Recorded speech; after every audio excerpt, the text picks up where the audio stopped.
Hello good morning friends. तर अनन्यास किचनमध्ये आज पुन्हा एकदा खूप खूप स्वागत आहे. ब्लॉग थोडा मोठा आहे कारण का खूप साऱ्या गप्पा आहेत त्याच्यामध्ये. राजमाची रेसिपी आहे, प्लस त्याच्यामध्ये आज मॅकवानी पास्ताची देखील रेसिपी आहे. त्याचसोबत त्या नवीन आलेल्या मावशी आहेत ज्या काम करायला, त्यांच्यासोबतच्या थोड्याफार गप्पा आहेत. आणि आज मला राजमा दीदींकडे मी कसा बनवते ह्याची रेसिपी जे हे अंकल आहेत ना त्यांना मला सांगायचं होतं. आणि थोडंफार मला घरामध्ये कुठे काय ठेवलेलं आहे किंवा मॅकवानी पास्ता कसं बनवतात हेही मला त्यांना सांगायचं होतं. तर ब्लॉग थोडा मोठा आहे आणि ह्याच्या रेसिपी ऑलरेडी माझ्या पेजवरती पोस्ट केलेल्या आहेत, जे म्हणजे राजमाची मॅकवानी पास्ता मी कसं बनवलं आहे ह्याचं सेपरेट ब्लॉग मी ऑलरेडी पोस्ट केलं आहे. तर ती रेसिपी तुम्ही नक्की बघा. ह्या एका ब्लॉगमध्ये मला एवढं सर्व रेसिपी सांगता येत नाही आहे.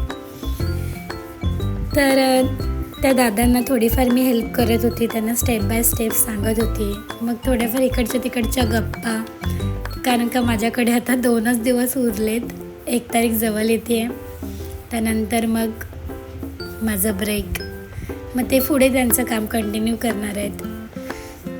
तर मग त्यांना सांगत होते. त्यांनी याच्या आधी असा पंजाबी स्टाईल राजमा केला नव्हता.